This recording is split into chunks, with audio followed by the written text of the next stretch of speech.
Selamat siang, Assalamualaikum warahmatullahi wabarakatuh. Pada kali ini saya akan sedikit menjelaskan tentang e-bisnis.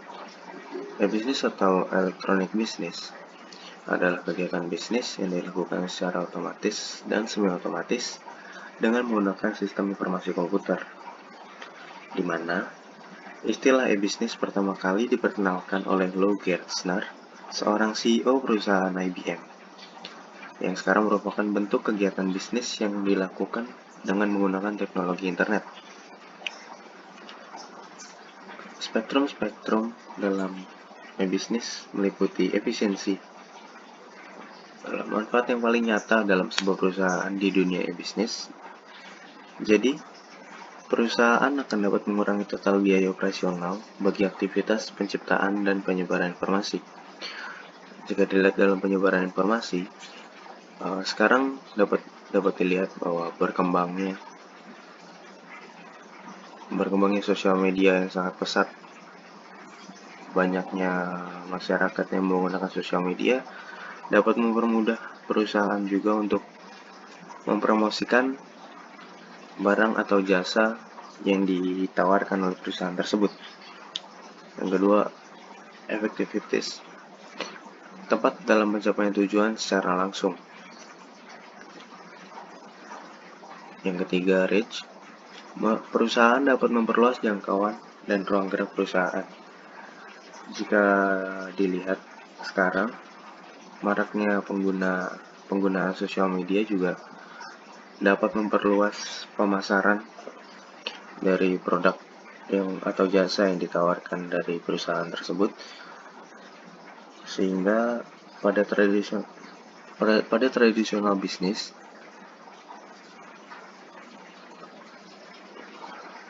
produk atau jasa akan ditawarkan secara dari orang ke orang, dari mulut ke mulut, sehingga kembali lagi efektivitasnya tidak terlalu efektif karena memerlukan waktu yang lama dan tenaga yang banyak untuk menawarkan barang tersebut menggunakan sales yang berkeliling dari rumah ke rumah atau dari kota ke kota untuk memasarkannya.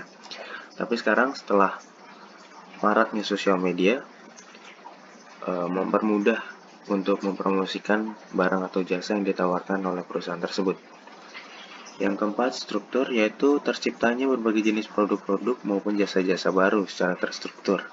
Opportunity, yang terakhir adalah terbukanya peluang yang lebar bagi pelaku bisnis untuk berinovasi menciptakan produk-produk atau jasa-jasa baru akibat selalu ditemukannya teknologi baru dari masa ke masa. Jika dilihat beberapa waktu kebelakang sedang ramai kripto dan juga NFT, sehingga banyak perusahaan-perusahaan baru, terutama di bidang digital, yang membuat platform untuk mempermudah jual beli kripto dan NFT tersebut, sehingga banyak perusahaan-perusahaan baru yang muncul di bidang tersebut untuk memfasilitasi penjualan dan pembelian, memfasilitasi transaksi kripto dan juga NFT. Termasuk ke perbedaan mendasar antara e-commerce dan e-business, yaitu bahwa tujuan e-commerce berorientasi pada bagaimana memperoleh keuntungan, sedangkan e-business berorientasi pada kepentingan jangka panjang dan sifatnya abstrak, seperti kepercayaan konsumen, pelayanan terhadap konsumen, peraturan kerja relasi antar mitra bisnis, dan penanganan masalah sosial lainnya. E-bisnis memiliki jangkauan yang lebih luas jika dibandingkan dengan e-commerce, karena e-bisnis meliputi modal SDM, sumber daya manusia, segala proses pemasaran produk dan jasa, hingga setiap resiko yang muncul di dalamnya. E-bisnis juga banyak digunakan untuk saling berhubungan dengan pihak supplier maupun mitra bisnis perusahaan, dan juga untuk bisa memenuhi dan melayani kepuasan pelanggan agar bisa lebih baik lagi. Yang kelima, karakteristik dalam e-bisnis digolongkan menjadi 6 jenis, yaitu business to business, yang hingga saat ini paling dominan dalam prakteknya bisnis. Business to consumer, yaitu transaksi nilai dengan pembeli individual. Yang ketiga, consumer to consumer, di mana konsumen menjual produk langsung kepada konsumen lainnya, atau bisa juga sekarang reseller, karena ya konsumen membeli barang dari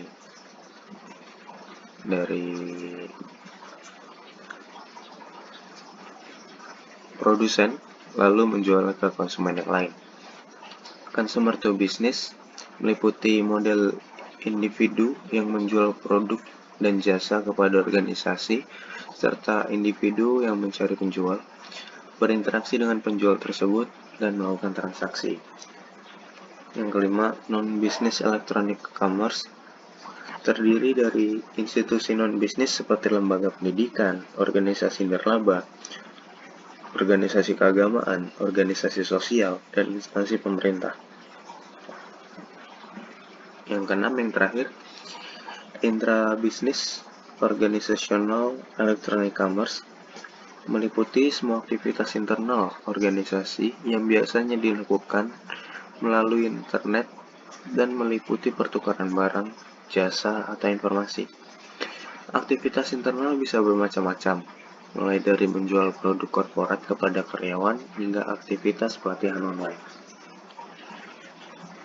Mungkin itu saja yang dapat saya sampaikan. Bila ada kesalahan kata saya mohon maaf. Semoga apa yang saya sampaikan dapat menambah wawasan kita semua, dapat memberikan pengetahuan baru kepada kita semua. Terima kasih. Wassalamualaikum warahmatullahi wabarakatuh.